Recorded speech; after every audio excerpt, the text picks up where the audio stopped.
Hello friends, welcome back to my channel. और इस video में हम पढ़ने वाले हैं रिसर्च प्रोसेस। तो सबसे पहले हम बात करते हैं रिसर्च का मतलब क्या होता है। एक ऐसा प्रोसेस जिसमें जो है हम किसी पर्पस के लिए इंफॉर्मेशन कलेक्ट करते हैं या फिर किसी चीज़ पे इन्वेस्टिगेशन करते हैं, तो वो हमारी क्या कहलाती है, रिसर्च कहलाती है। वैसे हम इसको डिटेल में पढ़ेंगे किसी और वीडियो में। इस वीडियो में हम मेन जो इसका प्रोसेस पढ़ने वाले हैं।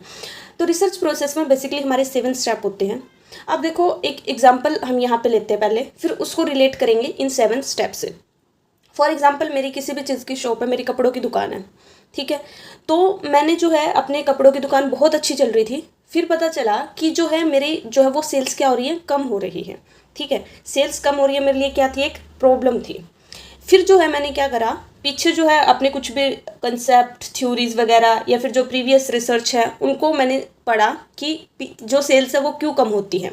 फिर वहाँ से जो है मैंने देखा तो सब में लिखा हुआ था, जैसे कि हम जो है अकॉर्डिंग टू इन्वायरमेंट हमें अपना चीज़ें देखनी पड़ती हैं, ट्रेंड चेंज होता है जो है, हमने उस तरीके से, तो उसमें मैंने जो पढ़ा उसके हिसाब से मैंने एक हाइपोथेसिस फॉर्मुलेट करा कि अच्छा, इसका मतलब हो सकता है मेरे कपड़ों की सेल इसलिए कम हुई है कि जो है मैंने टाइम के हिसाब से अपना जो डिज़ाइन है, जो स्टाइल है, उन सब चीज़ों को चेंज नहीं करा।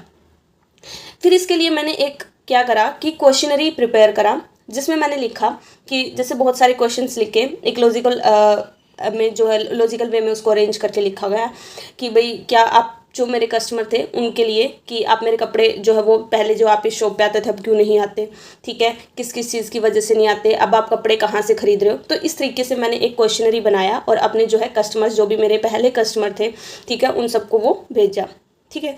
फिर वहाँ से मैंने क्या करा, उनसे वो डाटा कलेक्ट करा और फिर उसको एनालाइज करा कि कहाँ कहाँ क्या क्या प्रॉब्लम है, किस कस्टमर का क्या कहना है। फिर उसके बेस पे मैंने एक रिपोर्ट तैयार करी, उसका ओवरऑल कंक्लूजन क्या निकल के आया कि किस वजह से जो है ये प्रॉब्लम आई है। तो ये मेरी क्या थी, प्रॉपर एक रिसर्च प्रोसेस थी।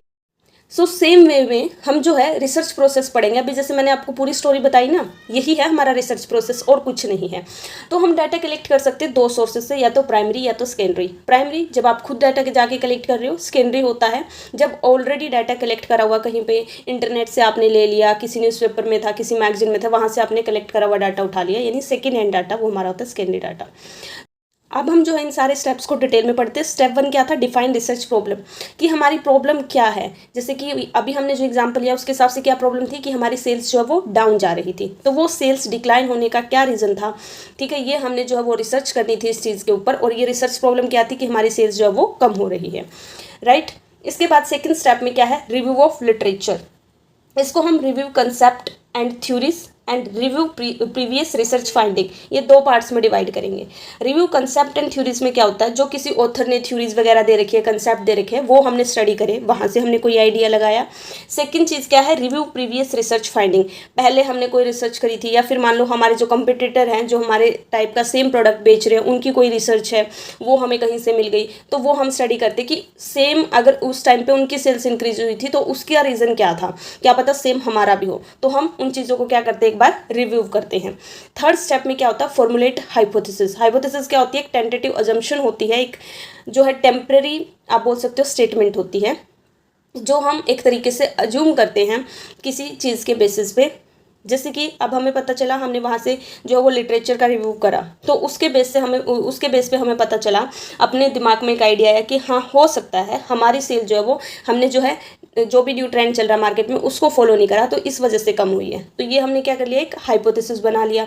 फिर क्या था, प्रिपेयरिंग द रिसर्च डिज़ाइन। अब इसको जो है हम और क्या बोलते हैं, लेआउट रिसर्च भी बोलते हैं, रोड मैप ऑफ रिसर्च भी बोलते हैं, ब्लूप्रिंट ऑफ रिसर्च भी बोलते हैं। ये तीनों नाम आपको पता होना चाहिए कि नाम चेंज होकर आ जाए तो पेपर में आप जो है वो आइडेंटिफाई कर पाओ।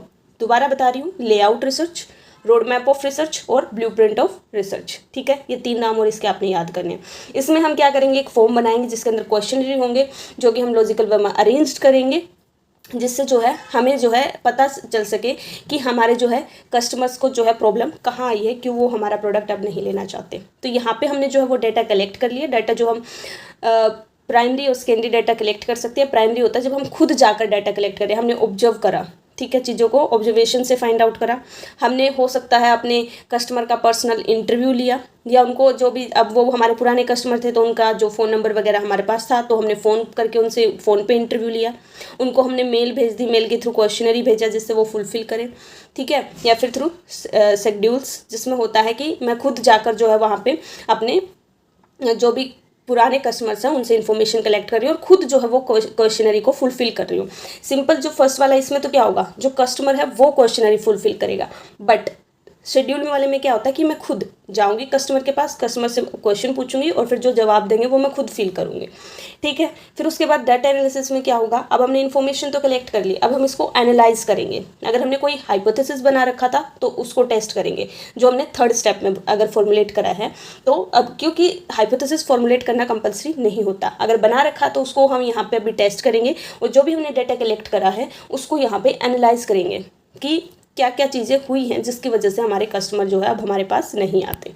इसके बाद नेक्स्ट स्टेप होता है 7, इंटरप्रिटेशन एंड रिपोर्ट राइटिंग। इसमें हम ओवरऑल कंक्लूजन निकालते हैं, डाटा को एनालाइज हमने कर लिया था, अब उसके बेस पे हम कंक्लूजन निकालेंगे कि स्पेसिफिक रीज़न क्या है और उसकी एक रिपोर्ट तैयार करेंगे कि हमने अपनी रिसर्च में क्या फाइंड आउट करा है, ठीक है। तो रिसर्चर, जो भी जिसने भी रिसर्च करी, रिसर्चर क्या करेगा, एक रिपोर्ट तैयार करेगा जो भी उसने पूरे रिसर्च प्रोसेस में किया है। सो ये था हमारा रिसर्च प्रोसेस। आई होप आपको साथ के साथ स्टेप क्लियर हो गए हो और स्टोरी से आपने इसको इजीली रिलेट कर लिया हो और आपको जो है पेपर में ये चीज़ याद रहेगी। स्टोरी से जब हम चीज़ें रिलेट करके पढ़ते हैं तो चीज़ें हमें ज़्यादा अच्छे से याद रहती हैं।